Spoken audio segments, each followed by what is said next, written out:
तो क्या दुबई को अपनी ही टेक्नोलॉजी ले डूबी? तो क्या दुबई को प्रकृति के साथ खिलवाड़ भारी पड़ा? तो क्या आगे भी कुछ ऐसे ही कारनामे होने वाले हैं? प्रकृति के साथ खिलवाड़ करना हमेशा भारी पड़ता है। सूखे के लिए जाने जाने वाले दुबई में आखिर इतनी भयंकर बारिश कैसे हो गई? अचानक से ऐसा क्या हो गया कि दुबई में बाढ़ सी आ गई है? क्या है क्लाउड सीडिंग सिस्टम?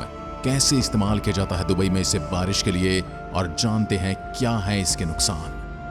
16 अप्रैल को संयुक्त अरब अमीरात का सबसे आधुनिक शहर दुबई, जो टूरिज्म के लिए पूरी दुनिया में जाना जाता है, लगभग पूरी तरह से जलमग्न हो गया था। रेगिस्तान में बसे शहर में इस तरह की बारिश पहले कभी नहीं देखी गई। दुबई में बारिश 70 साल का पुराना रिकॉर्ड तोड़ चुकी है। तो वहीं सिर्फ एक दिन में इतनी बारिश हुई कि जितनी पूरे 2 साल में होती है। आखिर क्या कारण रहा दुबई में भयंकर बारिश का?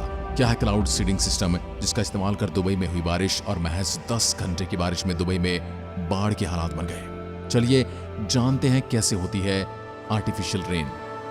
16 अप्रैल को दुबई में भारी बारिश ने तबाही मचाई। शहर में इतनी बारिश हुई जिसने पूरे शहर में हाहाकार मचा दिया। बारिश होने के पीछे कारण था क्लाउड सीडिंग, जिसके चलते बारिश हुई और फिर इतनी बारिश हुई कि जिसकी जरूरत भी नहीं थी। वैज्ञानिकों का मानना है कि दुबई में करवाई गई क्लाउड सीडिंग में कुछ गड़बड़ी हो गई थी, जिसके चलते भयंकर बारिश हुई।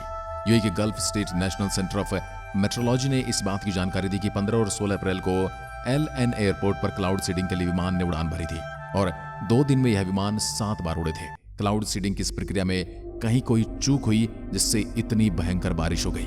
क्लाउड सीडिंग बादलों से बारिश करवाने का तरीका होता है, यानी बादलों से जबरदस्ती बारिश करवाई जाती है। क्योंकि बारिश करवाई जाती है वहां बारिश होने वाली नहीं होती है, इसलिए इसे आर्टिफिशियल बारिश भी कहा जाता है। हिंदी में कहे तो कृत्रिम बारिश।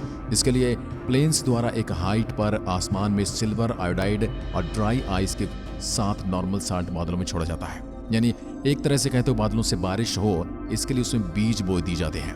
ऐसे ही क्लाउड सीडिंग कहा जाता है। क्लाउड सीडिंग किसी भी मौसम में नहीं होती। तेज धूप हो रही हो, कभी भी बादल न हो, ऐसे में कोई क्लाउड सीडिंग करना चाहे तो यह मुमकिन नहीं है। इसके लिए आसमान में कम से कम 40% बादल होना जरूरी है, जिनमें थोड़ा बहुत पानी भी हो। अगर बादलों में कम पानी होगा और ह्यूमिडिटी नहीं होगी तो फिर बारिश नहीं हो पाएगी। लेकिन इस वक्त दुबई में साउदर्न जेट स्ट्रीम चल रही है, जिसके चलते क्लाउड सीडिंग सफल हो पाई। अगर ह्यूमिडिटी नहीं होगी तो बादलों से आते ही पानी की बूंद जमीन पर गिरने से पहले ही भाप बन जाती है। आपको क्या लगता है कि दुबई का ये बारिश कराने का तरीका आने वाले समय में बहुत भारी पड़ने वाला है? प्रकृति के साथ खिलवाड़ बहुत भयंकर तबाही लाने वाला है। कमेंट में लिखकर जरूर बताइएगा। धन्यवाद।